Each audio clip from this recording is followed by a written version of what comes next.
From surveilling the hell out of its people to disgracing anyone that stands against the CCP, China's done a lot of crazy things. But what it did in 2021 surprised everyone. Even people who like to defend the nation, it banned crypto. Considering that it's on a tech boom, this move just doesn't seem okay, because that means that the country is excluding itself from a trillion-dollar industry on purpose. But anyway, in September 2021, the People's Bank of China, or PBOC, banned all crypto transactions. The PBOC stated that crypto is facilitating financial crimes, and at the same time, it's a risk to the country's financial system. Both points do make sense. The anonymous nature of the industry has made it easier to launder money. At the same time, crypto is extremely speculative. This means that people looking to make a quick buck could end up losing their life savings. But the biggest reason the country did that was to ban capital flight. Because here's the thing, right between 2019 and 2020, more than $50 billion left East Asia as crypto. Some of it, if not most, came from illicit means. So does it make perfect sense that the country banned crypto? Yes, it does. That means China's not regretting it, right? Well, no. It regrets the ban, and there are plenty of reasons why it does that. But the biggest reason is that the country's missing a massive opportunity. According to Kwang Yipyun, former advisor to China's central bank, Beijing should really consider its crypto ban. He says that because of the banning of crypto and all crypto-related activities, the country is missing opportunities to innovate in innovative technologies. And he's right. Because while it's doing some awesome work in tech and manufacturing, it's losing out big time to Western nations when it comes to finance. But as with everything, there are two sides to every coin. China can't just unban crypto overnight. So let's talk about the potential benefits and risks of banning crypto. As of right now, the biggest thing that the country is missing out on is a blockchain research framework. So Kwang believes that the country needs to realize that there are a lot of benefits to the technology in the long run.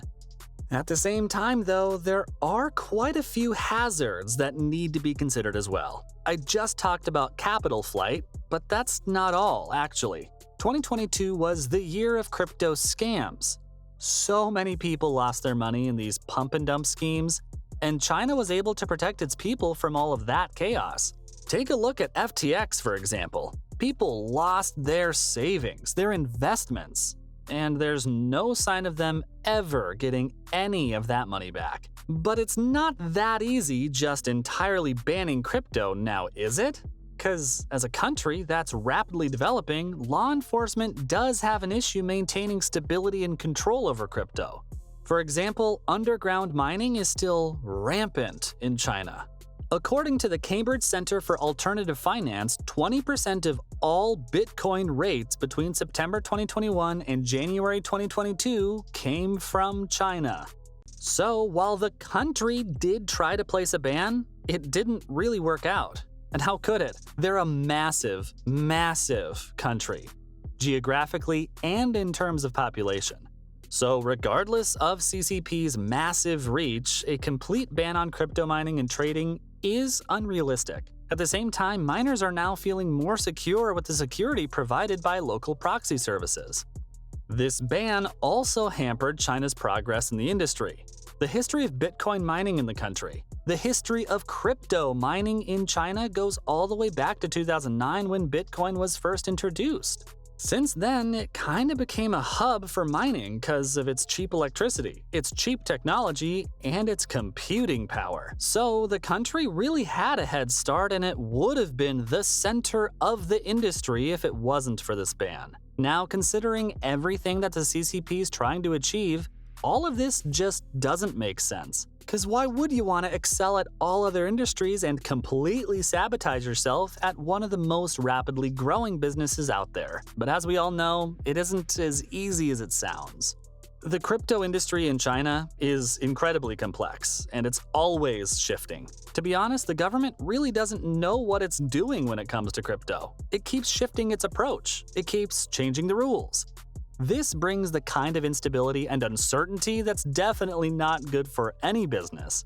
Because in the start, China was super open to crypto. In fact, the country's even home to some of the largest exchanges in the world. But then in 2017, the government started cracking down. It started with a ban on initial coin offerings. The government also restricted the amount of money one could invest in crypto. And then it led to a complete and utter ban. But despite this ban, the crypto industry in the country isn't only surviving, it's thriving. Because the yuan has been incredibly unstable recently, and because of that, people are investing in crypto to shield themselves from the devaluation of the currency. But now a question arises. Because the CCP is in the weird situation, on one hand the industry grows, on the other, the government is trying to enforce a ban, so what really is the future of crypto and fintech in China? Because of this ban, Huang Yiping has stated that he's worried about the future of fintech in the Asian giant. He stated that yes, in the short run there were a few benefits of banning the currency, but in the long term it's only going to hurt the country. Because you know what this does? This puts it at a risk of being excluded from the global financial market. So while the country's doing its best to launch its own digital currency, it's banning all other crypto operations. This means that the country's going to end up isolating itself. Earlier in this video, I mentioned blockchain and how China's gonna miss out on that innovation. But that's not the only consequence, because blockchain is becoming an integral part of the internationally regulated financial system. So soon, that's how we might end up doing all our transactions altogether. And would China really want to lag behind the rest of the world in financial matters? Because of this, experts, including Huang, are urging the country to look at the potential long-term benefits of the industry, despite the risks. Because as of right now, the future of fintech in the country is uncertain, and we don't know how long this ban's gonna stay. Let's just hope the government realizes all that the country will be missing out on. Because let's be honest, the benefits of crypto outweigh the cons. First, crypto means easy transactions. These transactions are quick, private, and low cost. By just using a smartphone app, you can transfer money all over the world. This really makes it easy to do business globally. Second, the settlement times are short and the fees are low. Bitcoin and Ether transactions cost literally a few cents, and with other not-so-famous currencies, the fees are even lower. On the other hand, a bank wire could set you back tens of dollars and could take a week to settle. Lastly, the industry is going rapidly, and you just don't want to miss out. Back in 2013, the market cap for this industry was $1.6 billion. By September 2022, it was $930 billion. And now we're at $1 trillion. So at this rate, crypto could overtake most large industries in the world. And that's all for today, folks. What do you guys think about the crypto ban in China? Let me know down below. See you soon.